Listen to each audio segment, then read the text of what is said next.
Boom, what up, YouTube? It's BigGameCham. You know the name, the most authentic in the game. And today I'm here with Mike. Yes, sir. And on today's video, we'll be talking about the importance of having emotional intelligence as black men. You know what I'm saying? So to start it off, we'll talk about, just societal norms and, even going back to the Willie Lynch letters.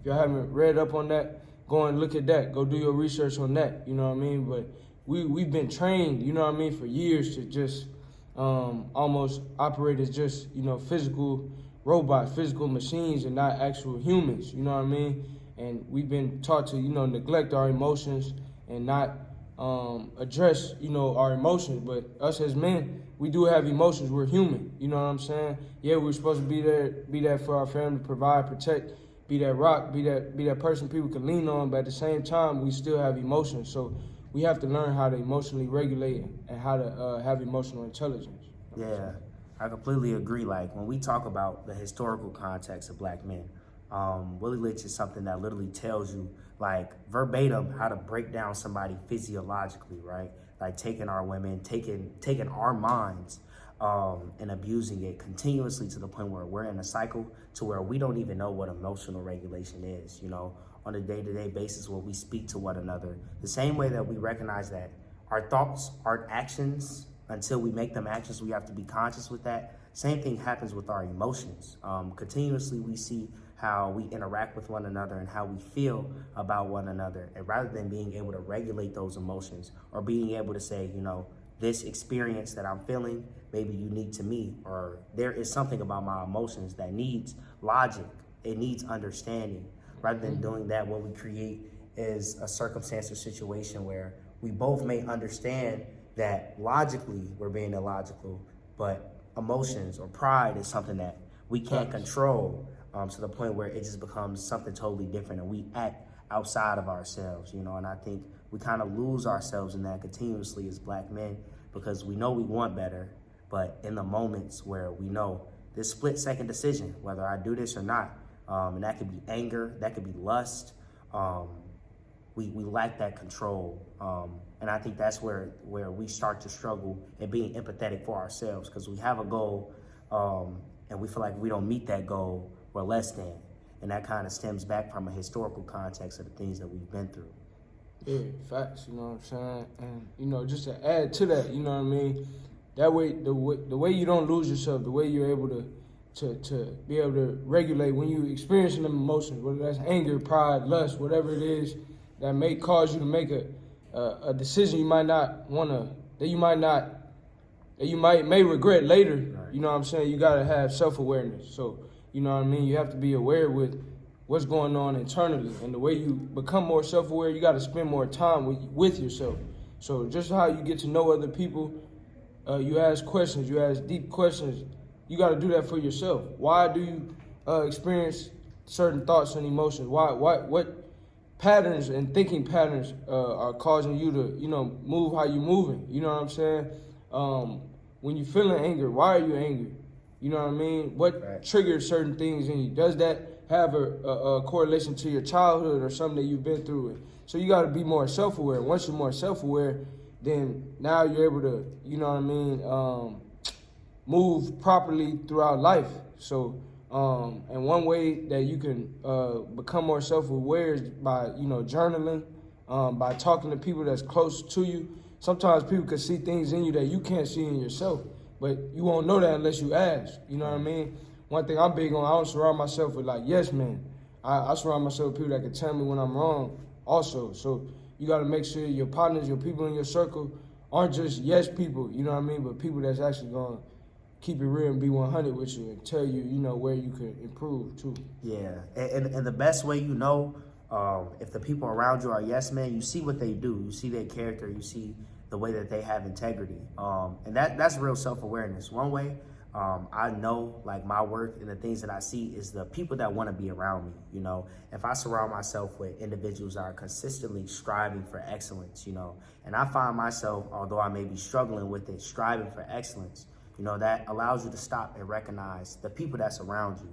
And you have to be grateful for that. And that's where that self-awareness comes in, because there is much to emotional regulation.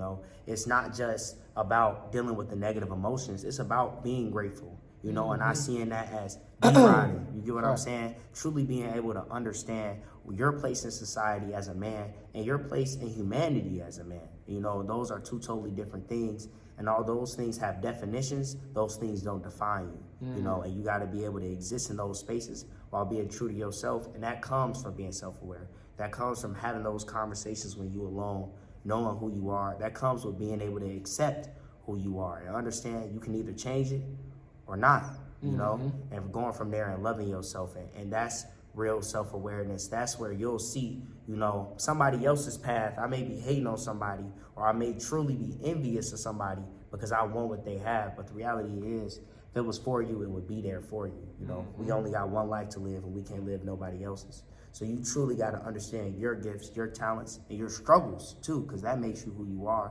And find that path for you, and happiness will follow. It all comes from internally, and everything else you do after that is going to reflect the character of you. Facts, yeah. The output is a reflection of the input. You know what I mean? So another thing we could talk about too is, you know, some of the coping habits, some of the negative coping habits that sometimes we partake in because we're not as self-aware as we need to. And you know what I mean? From the lust, from the drugs, alcohol, partying, things that sometimes you know we can partake in aren't really the healthiest mechanisms or the healthiest habits for us to cope. And one thing that I always try to bring up to a lot of my friends and partners that may be partaking in certain things, I always ask them, are you doing this to escape from something, or are you doing this because you really want to do that? Right. So I personally, I don't drink, I don't smoke, but you know what I mean? I do have other coping habits sometimes that aren't the most positive, such as, you know, women and different things like that I used to, you know what I mean, use to, you know, kind of like distract myself from other things that I had going on. So you don't want to have that escapism. You don't want to have those negative habits that aren't allowing you to address whatever you need to address. You know what I'm saying? As men, you know what I mean, we go through things, we experience things, and we have to have a healthy outlet, not a negative outlet, something that can be constructive and not destructive. Yeah, and I'm familiar with like this common adage, you know, where a fisherman says to his son, you know, I have two beasts living inside me, you know, one that is positive and one that's negative, you know, that wants different things. The son asks, you know, what beast wins, you know, and it's the one that you feed to. And that's true, you know, there really is mental links, synapses in our brain that when you want to be happy, our brain envisions things that, you know, makes us happy. And if you allow drugs, if you allow women, if you allow really any external things become your sense of happiness, that's where you aren't in control, right? That's where you start to lose who you are and a bit of yourself. And honestly, it's not just, you know, the big thing. It's not just, you know, the drugs, the alcohol. There's some people that only find their self-worth and work. You know, there's some people that truly feel like if they can't provide as a man, then they're worthless, right? And that goes back to even the first point of the historical context of where we exist in and why we feel like we're so disconnected from everything, but we got to get money, we got to go, to the point where you're doing anything and everything physiologically to get money. You trading in your soul to get money, you know, and that's not, oh, I'm trying to sign a record deal. That's working and doing something that you know that you hate, or doing something that it doesn't fulfill you. You got dreams, you know what you want to do. And I'm not saying that there isn't sacrifices in life where you got to man up and take care of business, but I am saying you can't beat up on yourself and truly allow for your authentic self to grow.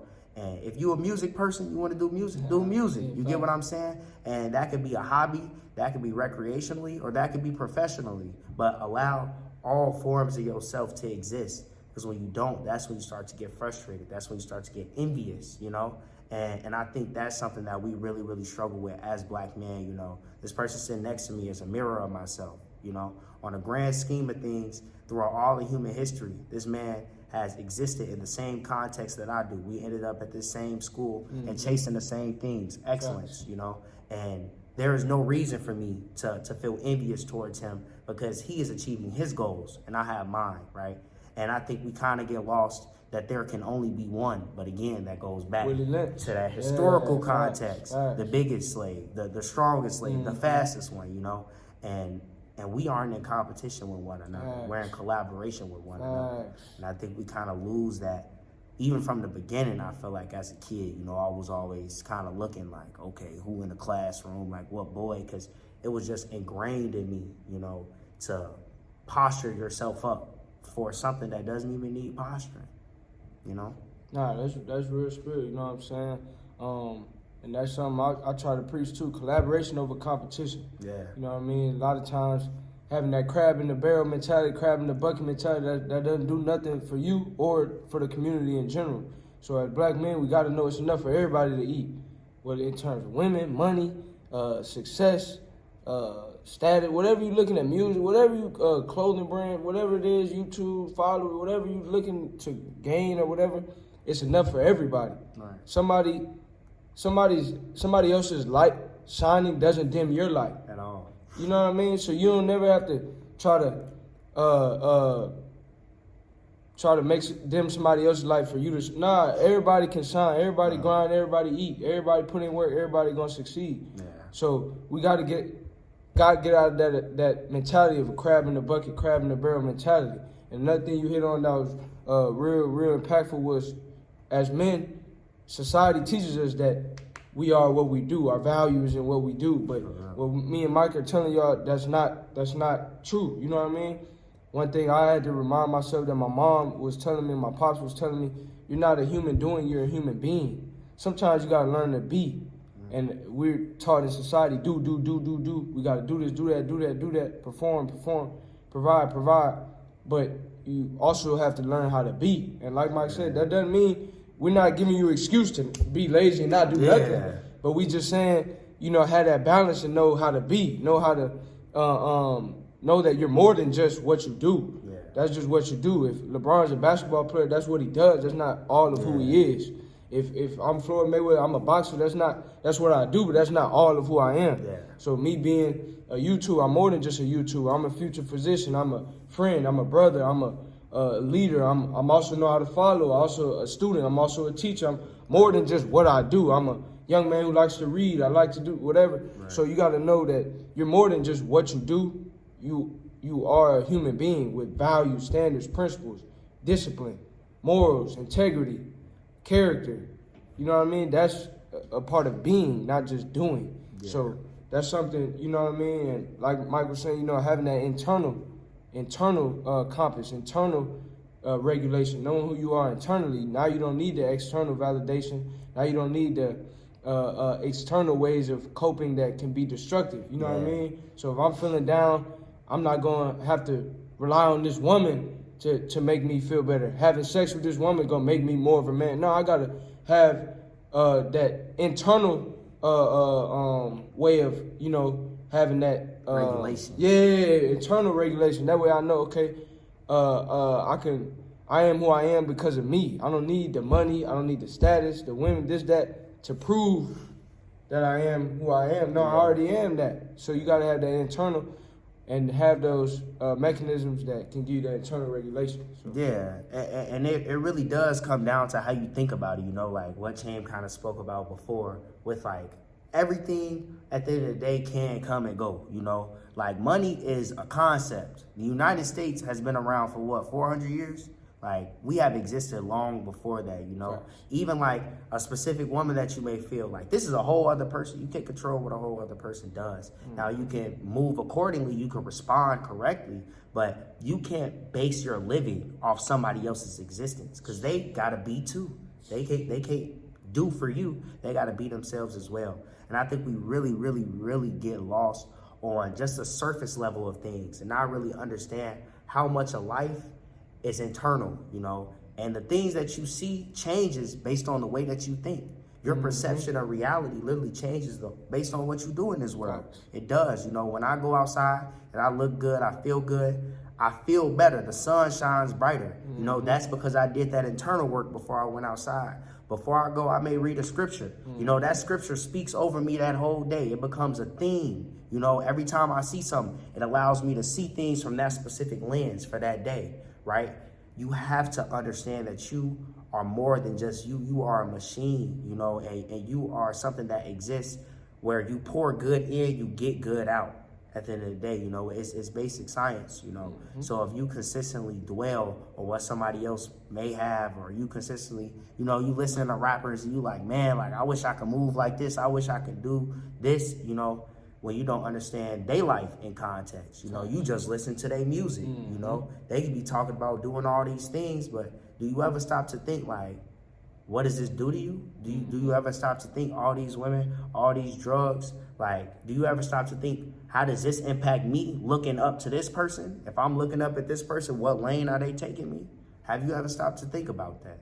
You know, and I think that's where we really have to recognize how intentional as Black men we have to be with emotional regulation and emotional intelligence, because you could listen to something that make you mad and it changes the context of how you interact with your mother. What about that? You could listen to something that makes you sad, when in reality, like, you just need to push that much further. The hurdle's right there, right? But the hole looks insurmountable, right? And that's where it comes from, that crab in a barrel mentality. When I got a good idea, you know, even when we talk about this YouTube channel, right? James could have been around some people that he say, I want to do a YouTube channel. Oh, that's lame. Like, oh, why you doing that? Like, that don't do nothing for you. Like, ain't nobody gonna watch, you know? And reality, that changes his dreams. That changes his ideas. So that's why you have to be so sacred with who you give your ideas to and who you trust emotionally. Because it's all types of stimuli in the world. You gonna interact with people, they just having a bad day. And you like, oh, boy, right? That ain't got nothing to do with you. The same way you got to do that, you can see somebody that's consistently on that, you know, consistently having a bad day, you know, and recognize, you know, this person may not be, they don't have the vibes I'm on. We not on the same vibrations. You know, I'm a more positive thinker. They like to be more nihilist. They like to let stuff feed into each other. You know, I'm not that kind of guy. I want to heal. You know, I want to grow. I want to be better than the man before me. I want to make younger me proud. You know, everybody ain't on that. And that's reality. You can't take everybody with you. That's something my daddy told me a long time ago. Can't. And so the reality is, with emotional intelligence, you got to know when to hold them, when to fold them. Like, you got to know when you got to serve you, you know. And that's not, there's a difference between selfishness, you know, and thinking everybody needs to give something for you, and truly understanding what you need, what tools you need as a Black man to survive. And not only survive and exist, but thrive, to grow, to truly propel every second of the day, you know? And that's not to say growth is linear. That's not what I'm saying at all. But as long as you're striving for the goal of growth, you're going to look up eventually. Facts. Nah, man, you talking that talk, man. Yes, sir. You talking that talk. You know what I'm saying? So, you know what I mean? Man, you had a lot of good points, bro. I'm telling you, like, even, you know what I mean, just following up with, you know what I mean, how you said you got to feed yourself the right thoughts, feed the right, you know, even with the beast analogy, you got to feed the right. And another analogy I use too is, you know, nothing can grow from an orange tree but orange. Nothing can grow from a good tree but good fruit. And a bad tree gonna bear bad fruit. So you gotta feed your mind with positivity. Surround yourself with positive people. And that way you'll bring forth positive. And another thing you hit on too, you know what I'm saying, like, you know, you gotta know yourself and you gotta prioritize that. And so one thing I say too is you can't pour from an empty cup. So you gotta make sure you're full. You gotta make sure you have enough. That way not only, like you said, not only can you survive, but you can thrive. So something that we could discuss is, you know, some of our coping habits, some of the ways we can, we are able to emotionally regulate. And I could say for me, one thing is journaling. I like to, I started that, you know what I mean? Another thing I like to do is working out. That helps me release some stress because, you know what I mean, we do a lot, we're involved in a lot. We can be pulled in a lot of ways as far as this organization, that meeting, this class, this, that. And you have to have a way to, and it can be stressful, so you have to have an outlet. So for me, I grew up playing basketball. I like sports, and exercise is a way for me to, you know, release. So that's another way of emotional regulation. I may be stressed out, may be feeling down. I'll be like, all right, let me set aside 20 minutes. I'm finna do some push-ups, some ab workout, you know what I mean? Something that can relieve some stress. Another thing I like to do is I like to listen to music, and kind of similar to what Mike was saying earlier. as I've grown, I've changed the artist, I've changed the type of music that I now listen to. So instead of listening to just the rap and all they talking about is these cars, women, this, that, now I'm listening to more positive vibrations, not listening to the pain and the more sad music. I'm listening to more positive music, love music. I tapped in more R&B and stuff. And like Michael says, a different type of frequency, different type of energy, you know what I mean? And now when I walk into a room, I have that type of energy that I'm bringing with me. Yeah. Another thing I like to do is, like you said, reading the scripture. I like to read Proverbs, and I like to practice daily affirmations. Yeah. So that helps me, speaking life to myself. Because like you said, sometimes you might be around people and you tell them your dreams, your goals, your aspirations, and they shoot it down. So a lot of times in life, especially us as black men, the world, society, people, other black men, women, people are gonna shoot us down. They're gonna push us down. So we have to sometimes have that self-affirmation to boost yourself back up. So that's something I'm big on. Every night before I go to sleep and every morning after I wake up, I have my daily affirmations, my I am affirmations, my positive affirmations, you know what I mean? Reminding myself, God is with me, God is guiding me, God is for me. If God is for me, who can be against me? I can do all things through God who strengthens me. I am surrounded by the circle of God's eternal love. The whole armor of God surrounds me. I'm watched over by God's overshadowing presence. Love, peace, harmony, and the healing presence of God is flowing through me. That's some of my affirmations that I say every day to myself, and it just helps me, walk in a different type of spirit. You know what I mean? I can't remember the exact scripture, but I think it was 2 Timothy. It was like, we're not made in the spirit of like weakness and timidity. We're made in the spirit of power, love, and a sound mind. Or power, love, and self-discipline. Something to that nature. And so that's how I move. I move with power, move with love, and self-discipline. And, that helps me. That's like positive coping habits, positive emotional regulation. Another thing I do is I vent. I have people that are in my circle that I can vent to, trusted people. You know what I mean? Some of my LBs, my boy J3, my pops, my brother, my mom. You know what I mean? People I'm close with that I can vent to, because a lot of times you have a lot on your chest.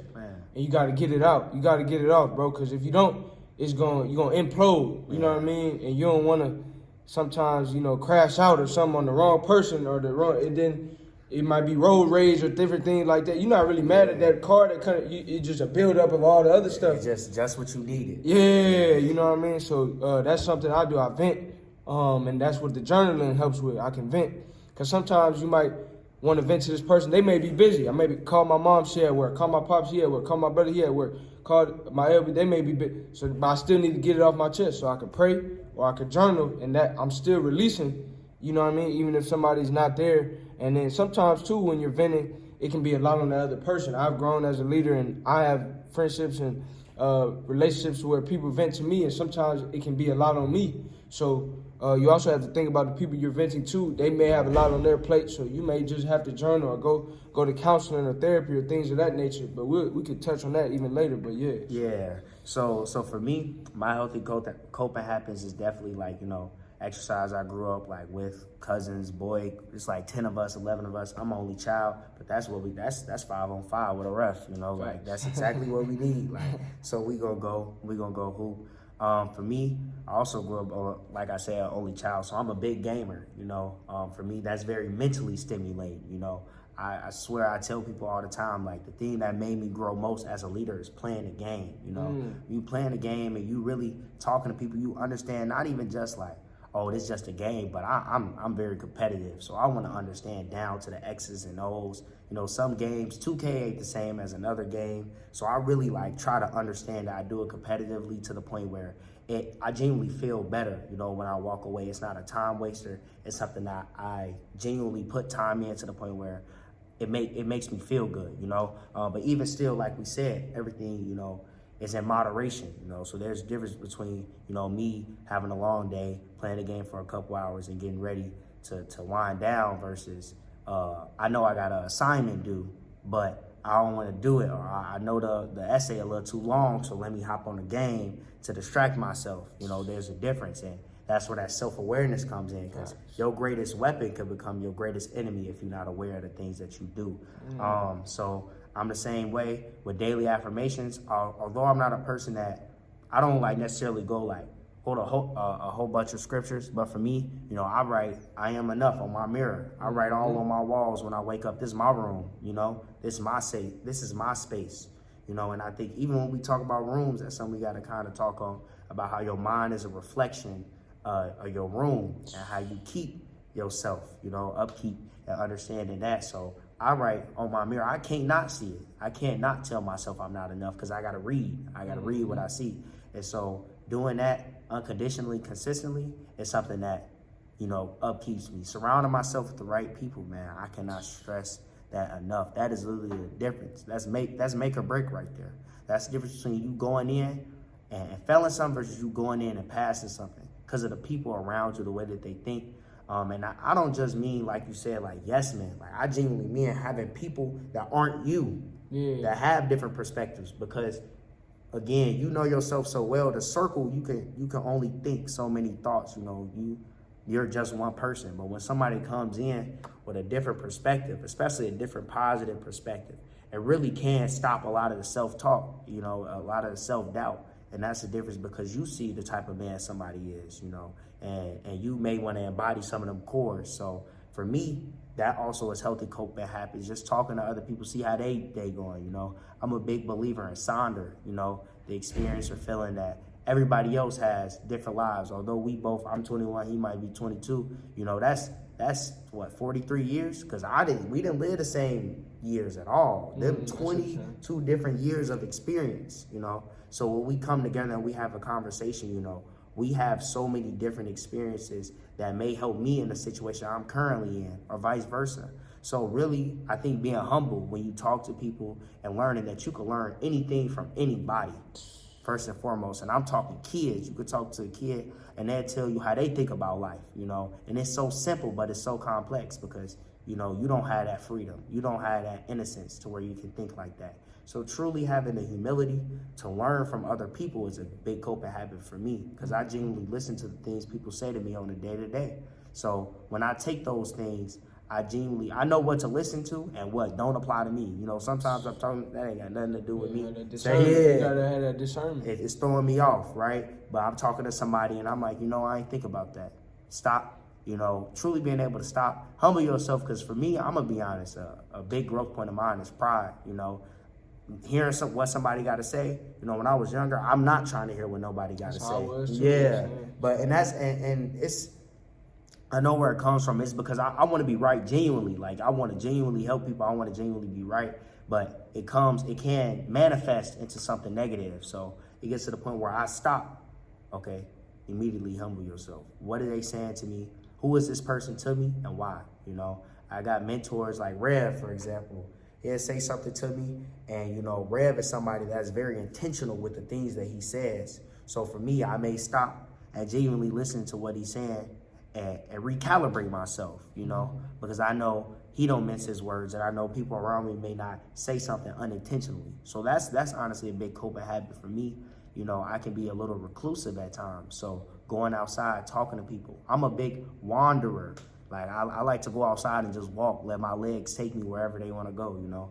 Walk outside, especially in New Orleans. Like, Chicago wasn't really built for that. But here, you know, these trees big, the sky is blue, the sun is bright. You know, we ain't even got stars up north, for real. Like, we can't even really see them. I didn't know that. Yeah, because our pollution too bad, honestly. So, when we down here, we can really, you know, see that. We got a lake by where I stay at. A body of water, surrounding yourself with that provides tranquility, provides serenity, things that you maybe eternally you feel like you can't solve the discord because you seeing the same things or you trapped in your room. Sometimes you got to go to a different mental space, and the best way to go to a different mental space is literally go to a different physical space, you know. So if you chasing that, go to a place where it's peaceful. Go to a place where your mind can spread out, you know. Go to a place where all your thoughts seem so complex, but at the same time it's still two birds fighting over bread. You know, it's still simplicity of life. It's still things, basic things that we're here for. We have a purpose, you know. And I think really changing the way that you think, understanding yourself, creates those coping habits, turns honestly anything into a coping habit. You know, I go to class is a coping habit.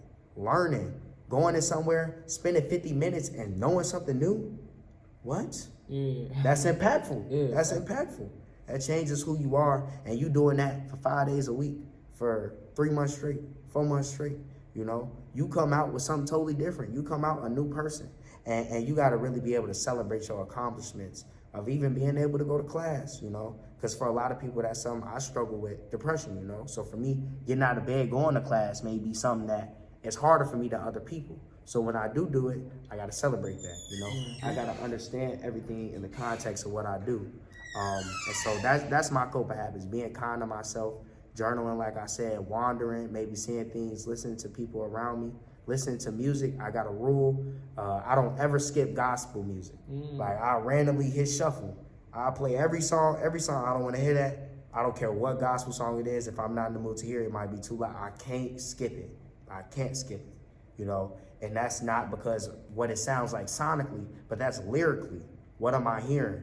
You know, what is it doing for me? What energy is it pouring into me? You know, that gets me going. You know, I listen to gospel music in the shower, you know, so that's something that really, as I'm literally naked, you know, I'm with God, I'm talking to God, you know, I'm listening to his words, I'm singing his praise, and that may not be for everybody, but that's to say that that's what get me through the day, and that's how I emotionally regulate. Because there's going to be times where somebody trying me, and the difference between me knowing that's God's test and me having a real problem is what I listen to that morning, for real. Nah, facts, you know what I'm saying? That's real spill, man. Yeah. You know what I'm saying? The next thing we could talk about, you know what I mean, is, you know what I mean, I guess, you know what I mean, just like loss, grief, and knowing that, you know what I mean, it's okay to cry as men. You know what I mean? I think back to the first point we made, you know what I mean, society, standards, you know, we were taught not to cry. We were taught that's weak, that's feminine, that's soft to cry. But in reality, we need to cry. You know, we need to have some type of outlet. Once again, if you don't let it out, it's going to manifest in some way. Yeah. So crying is not that don't make you weak. That don't make you soft. You know what I mean? You have to have some way of releasing emotions. And when you grieve, when you're losing people, it's normal. It's healthy to cry. It's not, that don't make you weak or less of a man. You know what I'm saying? When I had family members that died, I cried. I'm at the funeral crying. That don't make me weak. That's just that's me grieving the loss of a loved one. So that we have to get out of that mindset as men that crying makes us weak. You know what I mean? And we have to make sure that we spread that knowledge and awareness. That way we can empower others who may be needing to grieve. They may be needing to release some of the things that they're holding on to.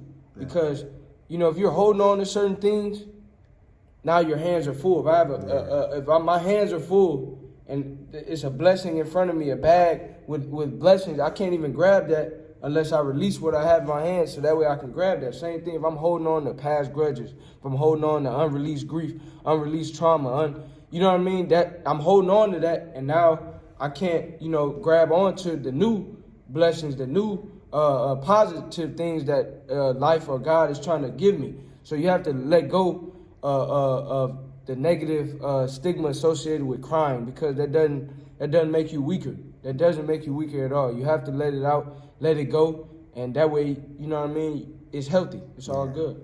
Yeah, I completely agree. Even with what he was saying with the bag analogy, it's crazy that you said that, because that's what Bag Lady is by Erykah Badu. Like, Bag Lady, you gonna hurt yourself. Like, you got too much stuff. You gonna miss the bus. Yeah. Like, that bus got you. Like, that's what you here for, but you too busy carrying all this stuff in your hand. You gonna miss your opportunities. You gonna miss your blessings. And I think, you know, it's more than okay to cry as men. In fact, it's literally our evolution. We are designed as humans that when something becomes too much, a way to let that out is crying. The same way when you working out, you sweat. Yeah. When you're mentally exhausted, you cry. It's supposed to be like that. You know, that's something that's designated for us. I know for me, I was raised like that for so long. I lost my father when I was 10 years old. And now that I'm older now, I literally remember thinking at the funeral front row, like, oh, like, I ain't cried yet, you know? And that, now that I'm older, I pity my younger self. You know, I genuinely feel bad, because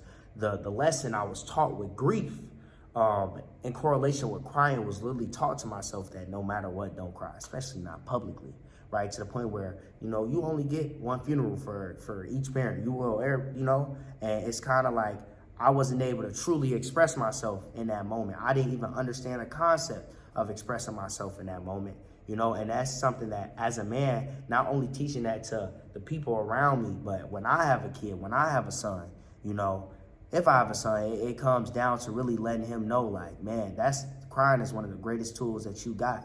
You know, that's something that will really allow you to calibrate yourself, you know. I've had times where I'm just so frustrated, I can't help but yell and cry. Like, I can't help myself but do it, you know. But the times I feel after that, it's so centered, it's so focused. It's kind of like, you know, you might have got whooped as a kid, and that whooping really wore you out, like, to the point you cry. But the nap you take, you know, when you wake up, you know, you feel different.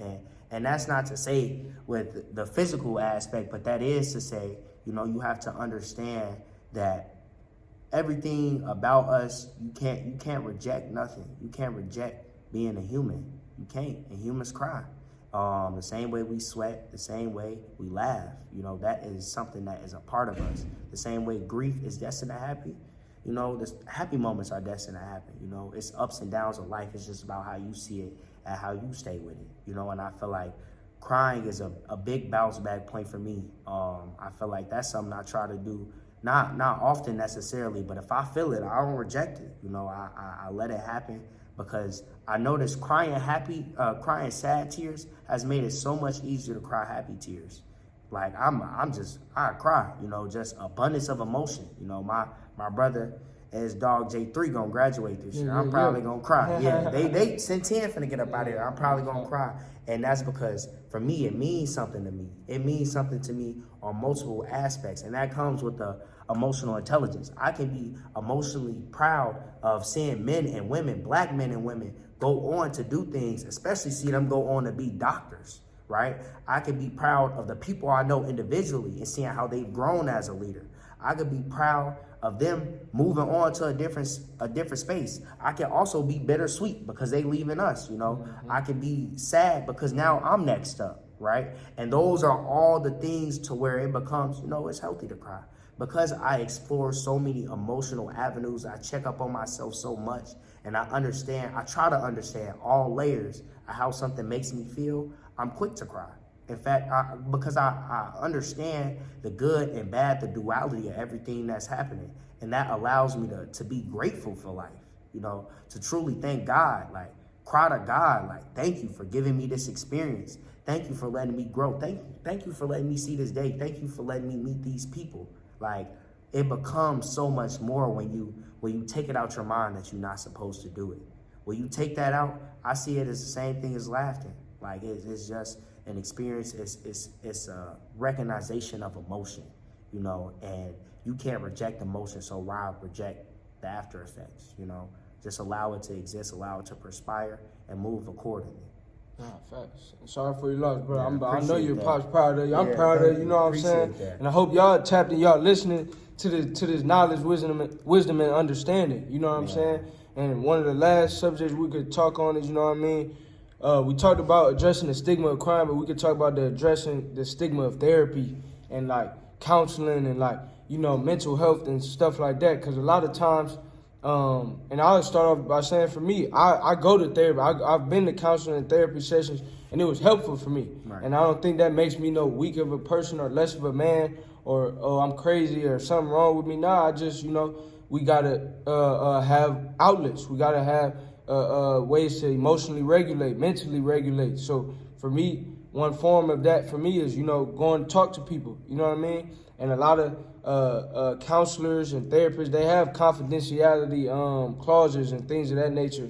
So you don't have to feel like, oh, I'm opening up and they're going to go and put my information on the news or whatnot. Like, you know what I'm saying? They legally got the confidentiality, but I think, you know, as men, it doesn't make us weak to seek help.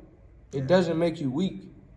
And even if you follow the Bible and think, I know God created Adam, but also God created Eve. We all here to help one another. Yeah. If we all could do it on our own, then that's all we would have. But we have each other. You know what I mean? You gotta have help. And so one way that I look at counseling is a form of help. Yeah. It's a form of help, and there's nothing wrong with seeking help, but it goes back to societal norms and the standards. Oh, that make you weaker. Oh man, real man, I don't need no help. I got it on my own, man. Got it out the mud on my own. But at the end of the day, everybody needs help. Yeah. And them same rappers, same people that saying they did it on their own, everybody had help.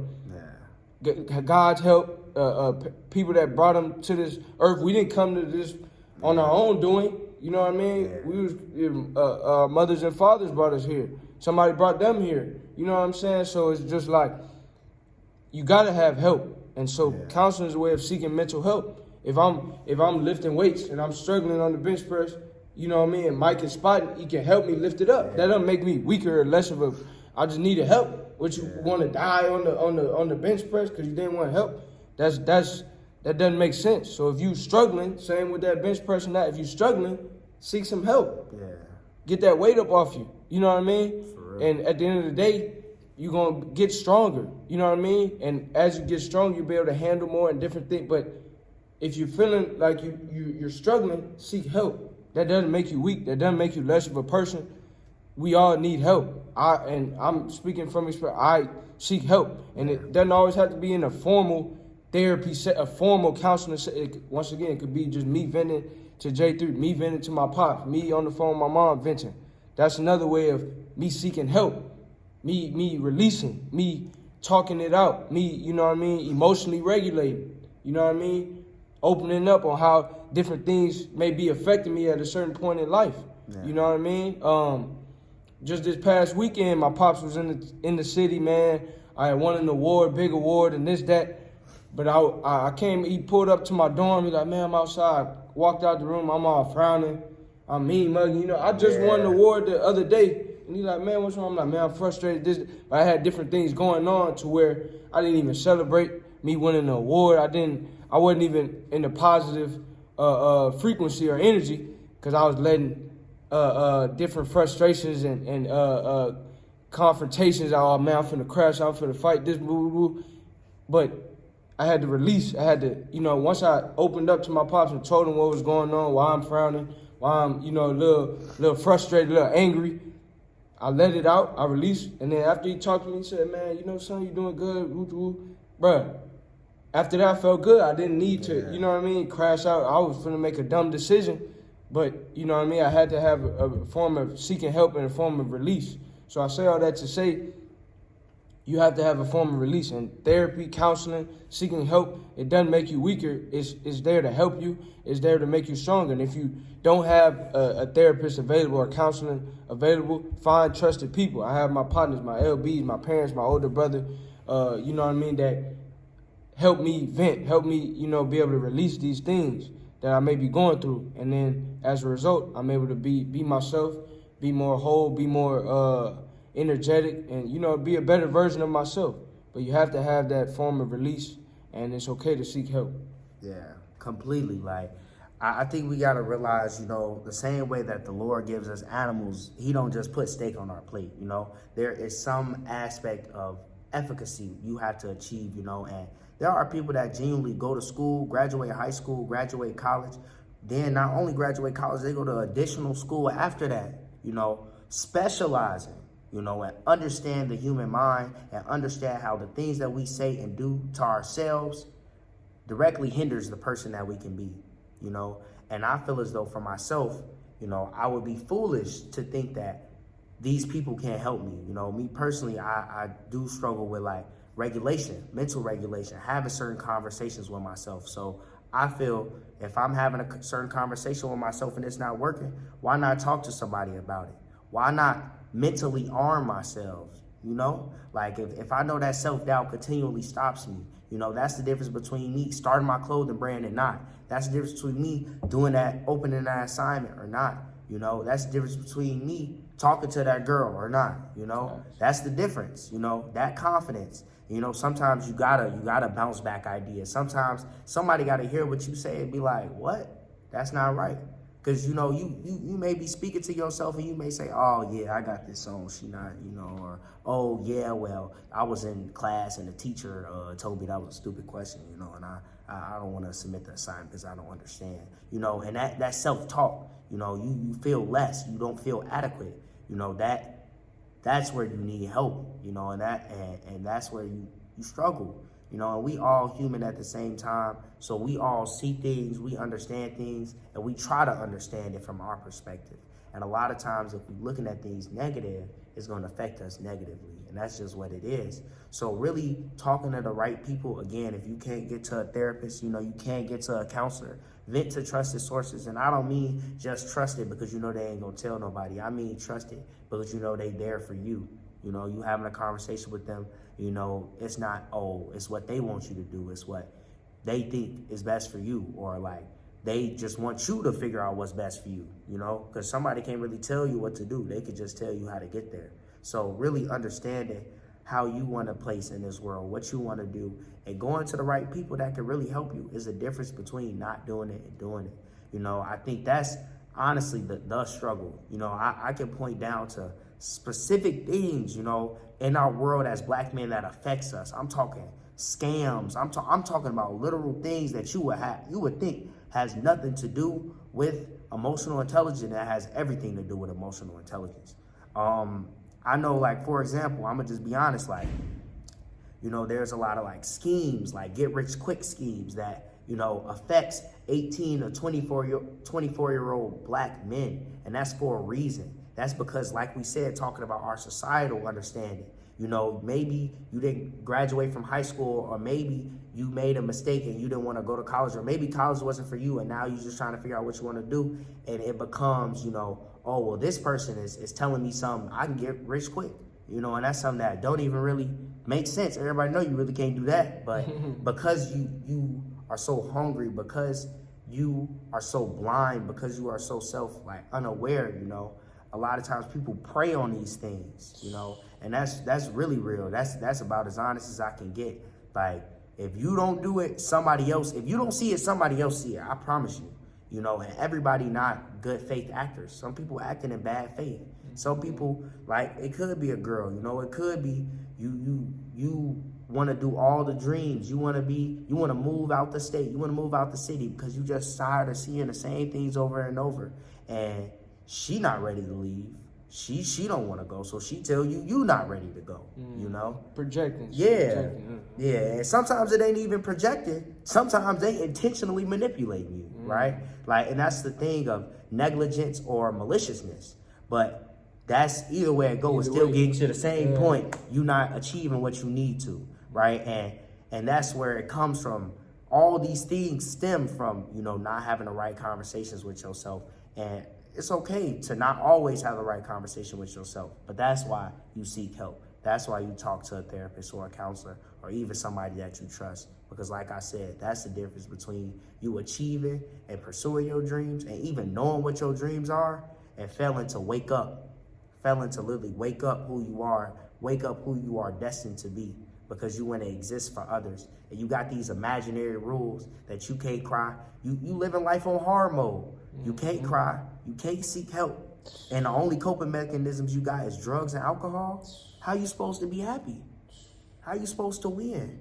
It ain't no way to win if that's what you gotta provide. You gotta do everything with no help. You might as well play Call of Duty or walk around with your fist. You can't win. You disarming yourself, you know. God and ourselves gives us so many ways to build ourselves up. Don't take that away from you just so you can say you did it on your own. Because everybody that's saying they did it on their own, one, like James said, you either didn't, or if you did, I bet you could be even further if you did it with help. I bet you could be even further. So it's like, don't just look at objective success. Truly understand who you are relative to who you want to be. And I'm telling you, living your life on hard mode like that isn't going to make you better. It's going to make it harder. Facts, man. You know what I'm saying? And on that note, we're going to wrap up the video. We hope y'all enjoy, you know what I'm saying? Keep God first. Continue to arm yourself, like Mike said, you know what I mean, with positive mindset, positive affirmations, positive coping habits and mechanisms.